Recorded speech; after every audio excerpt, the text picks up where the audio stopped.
Good morning, fellow mathematicians. Welcome back to our video. Today, we're going to discuss another example using the distance formula.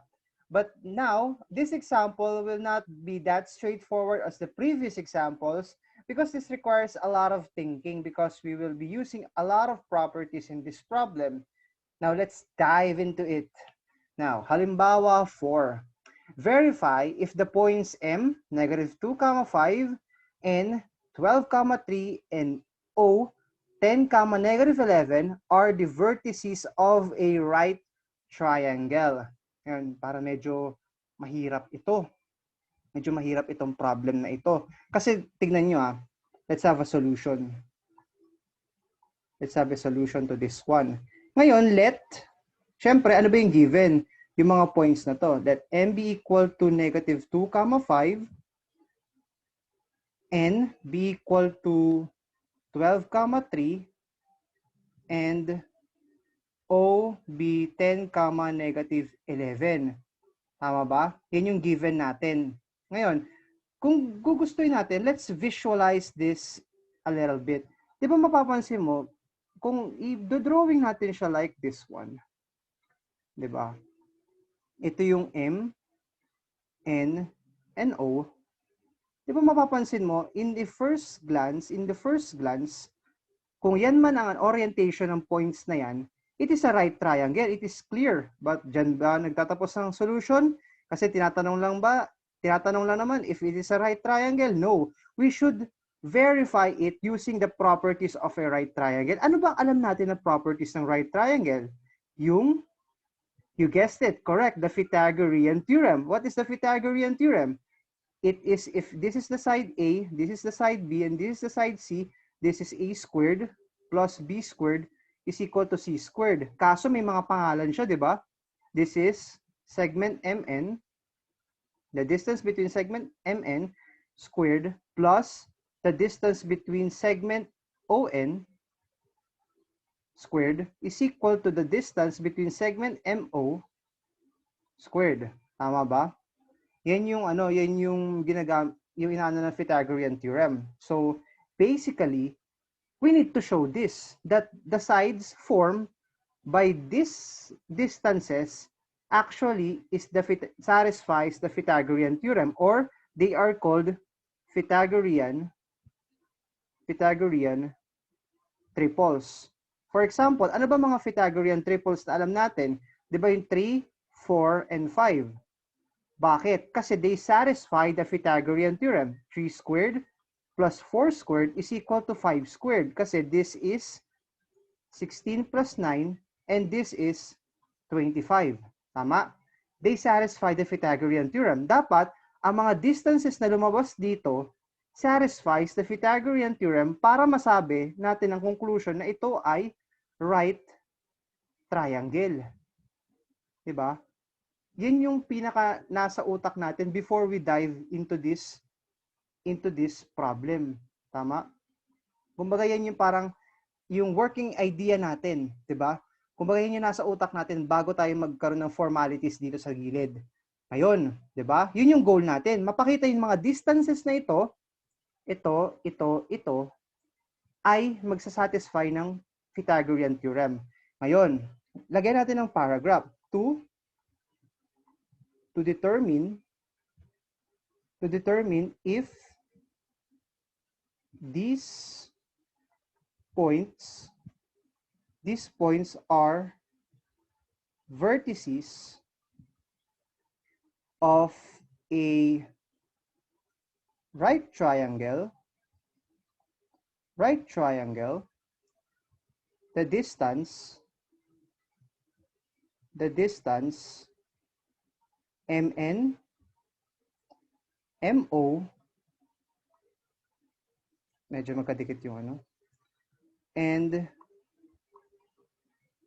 NO, MN, MO, and NO must form a Pythagorean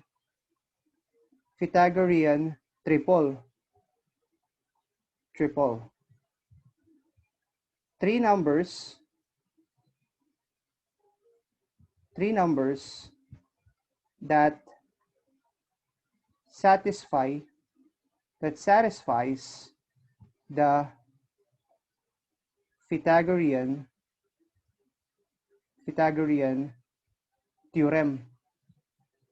So ibig sabihin, nilagay lang natin into a paragraph yung idea dito sa dito sa gilid Ito yung MN, ito yung NO or ON, 'di ba? Pareho lang naman 'yun. NMO.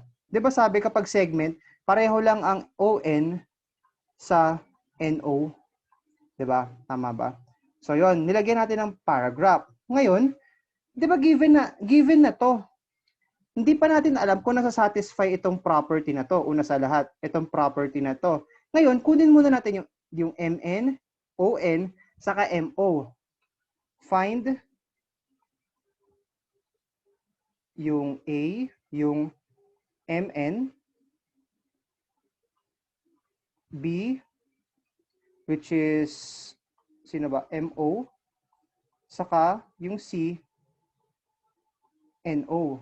Hindi pa natin alam kung nasa-satisfy niya yung Pythagorean theorem. Pero, hanapin muna natin sila. Ngayon, apply. Ano bang ano? Diba these are points. Yung M, N, and O are points. Now, we should apply the midpoint or distance formula. Correct. We apply the distance formula. Apply the distance formula. Ngayon, magpapalit tayo ng color. Kasi, kailangan maging tayo dito. Ngayon, pinag-uusapan natin dito si MN. Ngayon, lagyan natin ng tapat-tapat. Okay? Bale, ito yan. Ito yan, di ba? Tama ba? Ngayon, gawin natin yung A. MN. Sino yan? Square root ng x2 minus x1. Ito yung una. Yan, yung nakita niyo unang red. Ito.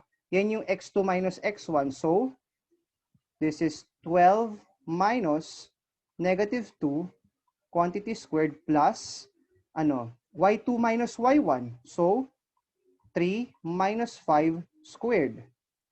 Tapos kompletuhin yung radical. Ano yan? This is square root ng 12 minus negative 2. This is 14. 14 squared plus 3 minus 5. It is negative 2 squared. Negative 2 squared.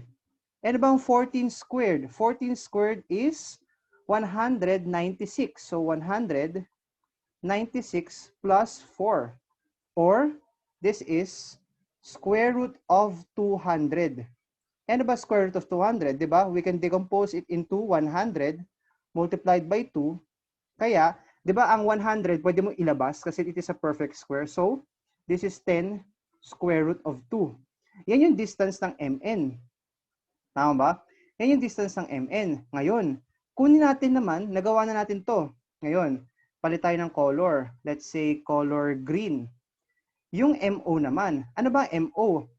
Lagyan natin ng tracing ulit. Ito yung para sa X, ito yung para sa Y. Diba? Tama ba? So, gawin natin siya. Ibababa natin, ha? B. MO. Ano yan? Square root ng x2 minus x1. So, 10 minus negative 2. Tama ba? Kasi ito yan, ito yung unang part Ito, yun yung unang part. So, this is 10 minus negative 2 squared plus y2 minus y1. y2 minus y1, ito. Ito yan, no? y2, si negative 11, tama ba? Minus 5. So, negative 11 minus 5 squared. Okay. So, ano yan? Evaluate natin. 10 minus negative 2. It is 12 squared. Plus, negative 11 minus 5 is negative 16.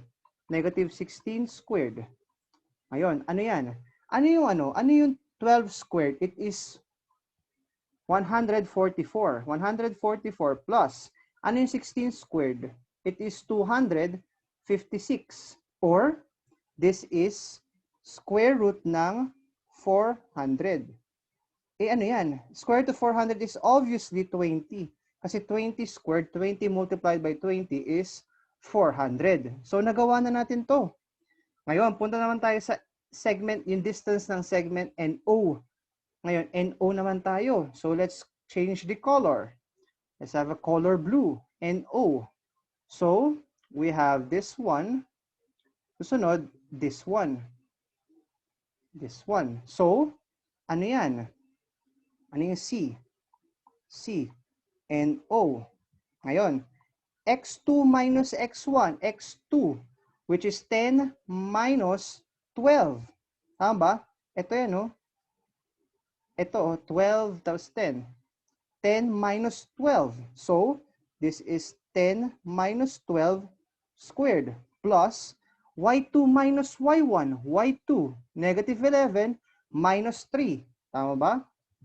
So, yun. Negative 11 minus 3 squared.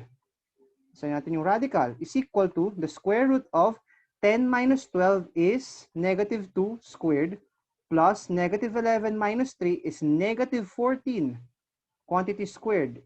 Diba? It is equal to the square root of negative 2 squared is 4 plus negative 14 squared is 196.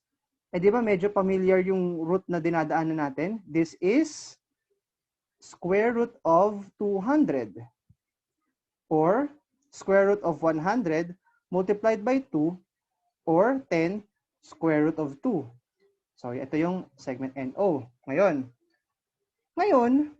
magbabalik tayo sa color black. Diba? Notice that, I want you to notice that yung segment MN squared is equal to, ano yan? Is equal, wag muna natin lagyan ng squared. Segment MN, yung distance yan, is equal to square root of 200. Ibig sabihin daw, palitan natin yung symbol na implies. This implies that kapag kinuha mo yung square niya, in-square mo yan, magiging square root of 200 quantity squared or 200. Diba? Similarly, kapag kinuha mo yung NO, yung distance ng segment NO, which is equal to square root of 200, ganun din. Kapag in-square mo yan, is equal to square root of 200 squared or 200. Tama ba? Tama, di ba? So, ibig sabihin, kung papansinin nyo, mn squared, yan, ano na to, distance na to, plus no squared is equal to 200 plus 200, which is equal to 400. But, ano masasabi ko but? Sabi, yung n, ano daw, yung MO, yung distance ng MO is equal to 400. No. Is equal to square root of 400. Kapag kinuha mo yung square nun, MO squared is equal to square root of 400 quantity squared or 400. Ibig sabihin, saan ba equal yung 400? Nakikita nyo to? So, ibig sabihin, mn squared plus the distance of the segment NO squared is equal to the distance between MO quantity squared. Tama ba? Eh ano to? This is the Pythagorean theorem. Tama ba? Tama ba? So, ibig sabihin, ang magiging conclusion natin, the following points, di ba ano bang tanong natin? Verify if the points M, N, and O are vertices of a right triangle. Ibig sabihin, anong conclusion? Anong pinakasagot natin sa problem? Therefore, M, N, and O are vertices of a right triangle. Tama ba? They are vertices of a right triangle. I hope you learned something today. Marami tayong properties na na-exploit. Marami tayong napakita nabalikan yung mga Pythagorean theorem, yung distance formula, yung properties ng right triangles, and so on. I hope you learned something today, and please like, share, and subscribe to the channel, and see you real soon. We will be discussing about slopes, etc., etc. Now, good night, mathematicians, and see you next video. Good night.